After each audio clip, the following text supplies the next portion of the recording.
പയ്യന്നൂർ നഗരസഭ ആരോഗ്യ വിഭാഗം സ്ഥാപനങ്ങളിൽ നടത്തിയ പരിശോധനയിൽ നിരോധിത പ്ലാസ്റ്റിക് വസ്തുക്കൾ പിടികൂടി. നിരോധിത വസ്തുക്കൾ പിടികൂടിയ സ്ഥാപനങ്ങൾക്കെതിരെ 10,000 രൂപ വീതം പിഴ ചുമത്തി. പയ്യന്നൂരിലെ പ്ലാസ്റ്റിക് വസ്തുക്കൾ വിൽപ്പന നടത്തുന്ന ഹോൾസെയിൽ സ്ഥാപനമായ ജൂബിലി കോംപ്ലക്സിലെ ഗുഡ്വിൽ എന്റർപ്രൈസസിൽ നിന്നാണ് 21 കിലോ നിരോധിത പ്ലാസ്റ്റിക് കവറുകളും ഡിസ്പോസിബിൾ പ്ലേറ്റുകൾ, 25 ഗ്ലാസ് പാക്കറ്റ് എന്നിവ പിടികൂടിയത്. ചെറുകിട സ്ഥാപനങ്ങളിൽ നടത്തിയ പരിശോധനയിൽ ബേക്കറികൾ, സ്റ്റേഷനറി സ്ഥാപനങ്ങൾ എന്നിവിടങ്ങളിൽ നിന്നും നിരോധിത വസ്തുക്കൾ പിടികൂടി. നിരോധിത വസ്തുക്കൾ പിടികൂടിയ സ്ഥാപനങ്ങൾക്കെതിരെ 10,000 രൂപ വീതം പിഴ ചുമത്തി.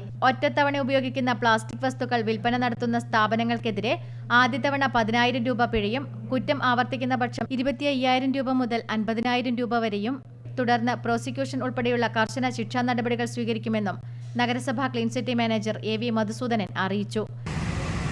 നമ്മുടെ ജൂബിലി കോംപ്ലക്സിനകത്തുള്ള ഷോപ്പിനകത്തു നിന്ന് 21 കിലോ നിരോധിച്ച പ്ലാസ്റ്റിക് ക്യാരി ബാഗുകൾ പിടിച്ചെടുക്കുകയും അത് ഓഫീസിലേക്ക് കണ്ടുകെട്ടുകയും ചെയ്തിട്ടുണ്ട്.